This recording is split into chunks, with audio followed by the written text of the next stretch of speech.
Assalamualaikum warahmatullahi wabarakatuh. Perkenalkan, nama saya Piandra Ariska Yulianto dari kelas TI 20A.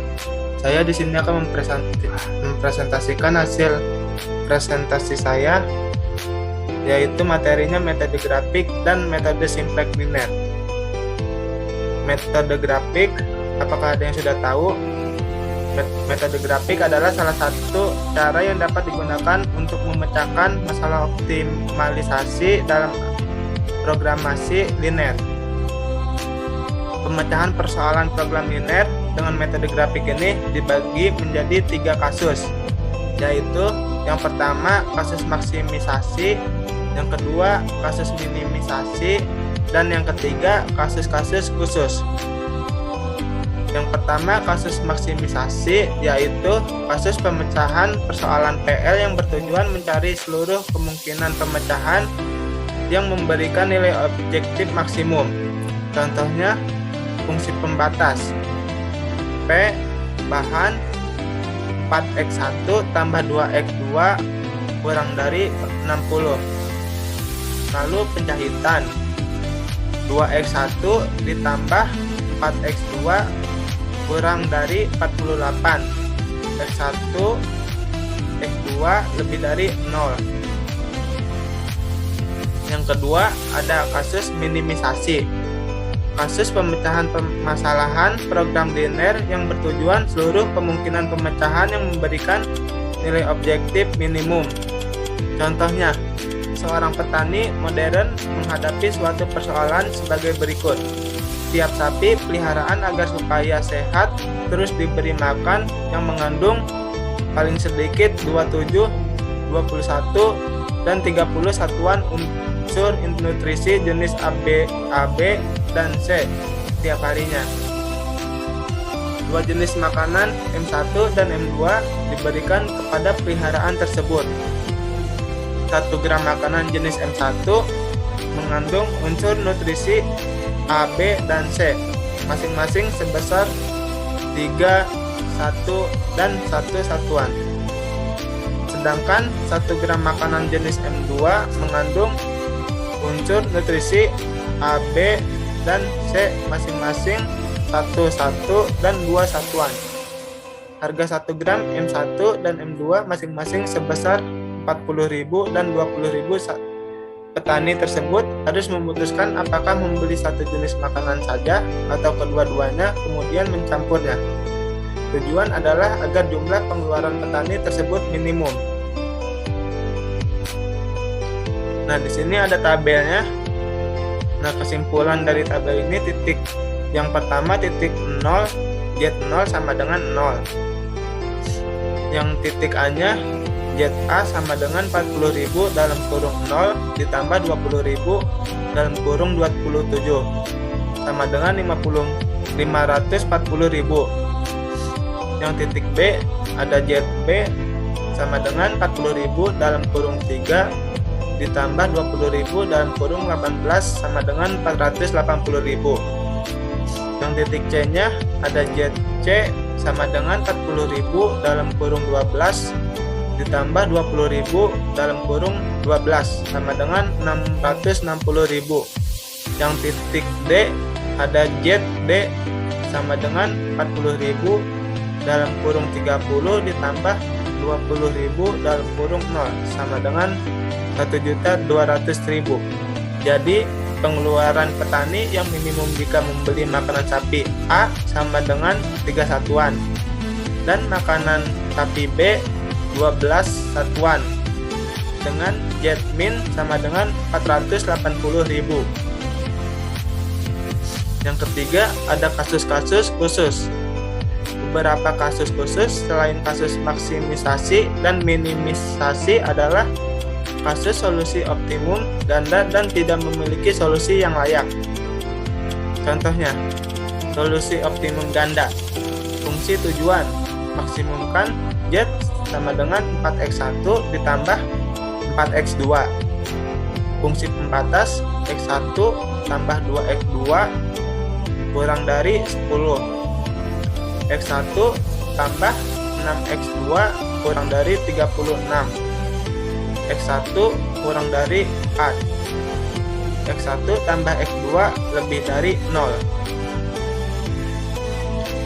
Yang selanjutnya ada metode simplex linear. Metode simplex merupakan salah satu teknik penyelesaian dalam program linear yang digunakan sebagai teknik pengambilan keputusan dalam permasalahan yang berhubungan dengan pengalokasian sumber daya yang optimal.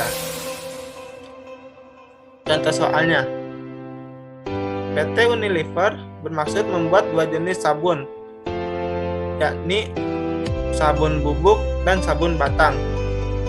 Untuk itu dibutuhkan dua macam zat kimia, yakni A dan B. Jumlah zat kimia yang tersedia adalah A sama dengan 200 kg dan B sama dengan 360 kg. Untuk membuat 1 kg sabun bubuk diperlukan 2 kg A dan 6 kg B. Untuk membuat 1 kg sabun batang diperlukan 5 kg A dan 3 kg B. Bila keuntungan yang akan diperoleh setiap membuat 1 kg sabun bubuk sama dengan 3, sedangkan setiap 1 kg sabun batang sama dengan 2. Berapa kilogram jumlah sabun bubuk dan sabun batang yang sebaiknya dibuat? Di sini ada penyelesaiannya, yaitu pemodelan matematika.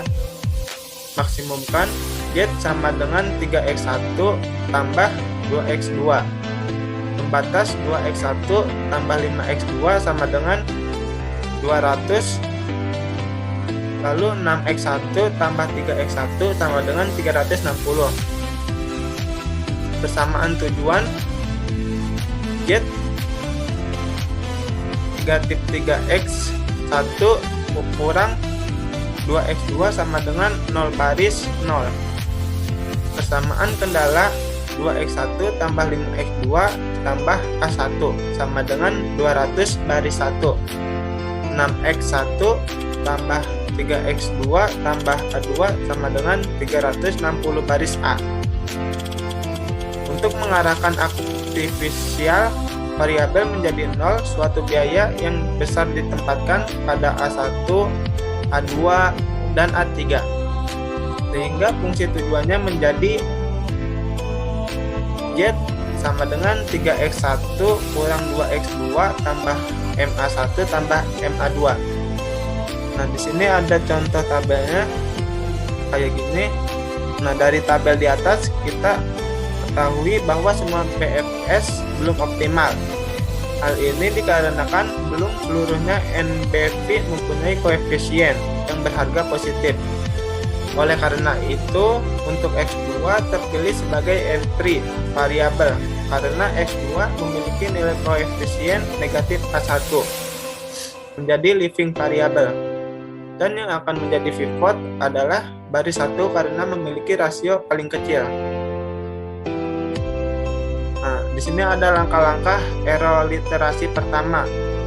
Error yang pertama menjadikan nilai koefisien X2 berharga 1 pada baris 1.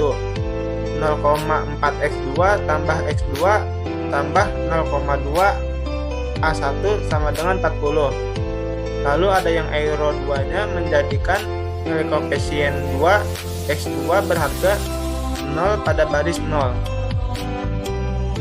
Z sama dengan 3,8x1 ditambah M dikurang 0,4 A1 tambah MA2 dikurang 80. Euro 30 menjadikan nilai koefisien X2 berharga 0 pada baris 2. 4,8x1 kurang 0,6 A1 tambah A2 sama dengan 240. Konversi bentuk standar literasi pertama, Z sama dengan 3,8x1 ditambah dalam kurung M dikurang 0,4 A1 tambah MA2 kurang 80. 0,4x1 tambah x2 ditambah 0,2 A1 sama dengan 40. 4,8x1 dikurang 0,6 A1 tambah A2 sama dengan 240. Nah, Di sini ada tabel, contohnya hasilnya jadinya kayak gini. Lalu literasi pertama adalah optimum karena koefisien pada persamaan Z semua positif dengan X1 sama dengan 40, X2-nya sama dengan 240, dan Z-nya sama dengan 240M tambah 80. Nah, sekian dari presentasi yang saya sudah sampaikan. Mohon maaf apabila ada kesalahan kata. Saya akhiri, wabillahi taufiq wal hidayah. Wassalamualaikum warahmatullahi wabarakatuh.